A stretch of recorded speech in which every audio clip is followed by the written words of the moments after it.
क्या एनडीए की 400 सीटें आने पर आरक्षण खत्म हो जाएगा? क्या बीजेपी के फिर से सत्ता में आने पर एससी, एसटी, ओबीसी वर्ग के साथ भेदभाव शुरू हो जाएगा? हम ये सवाल इसलिए पूछ रहे हैं क्योंकि लोकसभा चुनाव के बीच कांग्रेस पार्टी आरक्षण को लेकर अफवाह फैलाने की कोशिश कर रही है।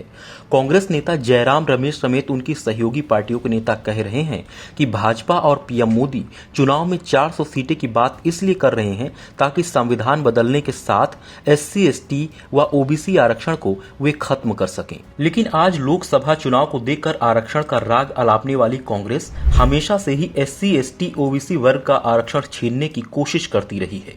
कहीं उनके पद नहीं भरे जाते थे तो कहीं इस वर्ग के आरक्षण को ही खत्म कर दिया गया है। दिल्ली विश्वविद्यालय के सहायक प्राध्यापक देवराज सिंह ने आरक्षण को लेकर कुछ ऐसी बातें बताई हैं जो कांग्रेस को आईना दिखाने के लिए पर्याप्त हैं। उन्होंने क्या कहा है, आइए आपको दिखाते हैं। कांग्रेस ने 1993 में कॉलेजियम सिस्टम लागू किया।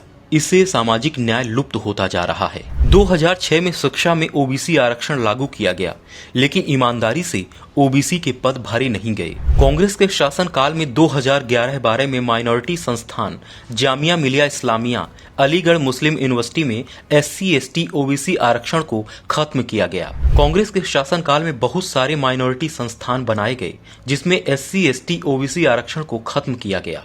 कांग्रेस सरकार ने जिस भी राज्य में उनकी सरकार थी वहां कन्वर्टेड मुस्लिम और ईसाई को एससी कैटेगरी का आरक्षण दिया, जिसका प्रभाव अनुसूचित जाति के हिंदू भाइयों पर पड़ा है। उसी तरह से केंद्र में भी लागू करने के लिए 2004 से पहल की गई और रंगनाथ मिश्रा और सच्चर कमेटी बनाई गई, जिसने अपनी सिफारिश बहुत जल्दी दे दी और सरकार उसे जल्द से जल्द लागू करने के पक्ष में थी। एससी, एसटी और ओबीसी का आरक्षण कांग्रेस ने कभी भी सही से लागू नहीं किया। उदाहरण के लिए आप जवाहरलाल नेहरू विश्वविद्यालय देख सकते हैं। वहां कांग्रेस के शासनकाल में कभी भी आरक्षित पद भरे नहीं गए। 2014 के बाद ही वहां एससी, एसटी और ओबीसी के पद भरे जा सके हैं। इन बिंदुओं को देखने के बाद साफ हो गया है कि आखिर कौन सी पार्टी एससी, एसटी और ओबीसी के खिलाफ है और कौन सी उनके साथ है। अब आपको यह भी बताते चलें कि आखिर एससी, एसटी और ओबीसी आरक्षण को लेकर पीएम मोदी के क्या विचार हैं। दरअसल कांग्रेस के आरोपों पर पीएम मोदी साफ कह चुके हैं कि अब खुद बाबा साहेब अंबेडकर चाहें तो संविधान को बदल नहीं सकते। सैकड़ों सालों तक जिनके साथ अन्याय हुआ, इसलिए आरक्षण को जितनी ताकत मैं दे सकता हूं उसके लिए प्रतिबद्ध हूं। मैं आज ज्यादा से ज्यादा सीटें इसलिए मांग रहा हूं कि एससी, एसटी और ओबीसी के आरक्षण में खेल ना हो सके। जब तक मोदी है एससी, एसटी, ओबीसी का आरक्षण कोई खत्म नहीं कर पाएगा। इसके अलावा केंद्रीय गृह मंत्री अमित शाह भी कह चुके हैं कि जब तक संसद में भाजपा का एक भी सांसद है तब तक एससी, एसटी, ओबीसी के लिए आरक्षण समाप्त नहीं होगा।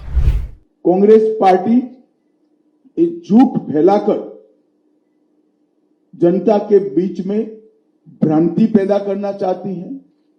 मैं ये बात स्पष्ट कर देना चाहता हूं कि Bharatiya Janata party ST, SC, OBC के आरक्षण की समर्थक है और हमेशा इसके संरक्षक के रूप में अपनी भूमिका निभाएगी। फिलहाल कांग्रेस किस तरह से समाज में भ्रम फैलाने की कोशिश कर रही है, अब यह बात आम लोगों को भी समझ में आ गई है।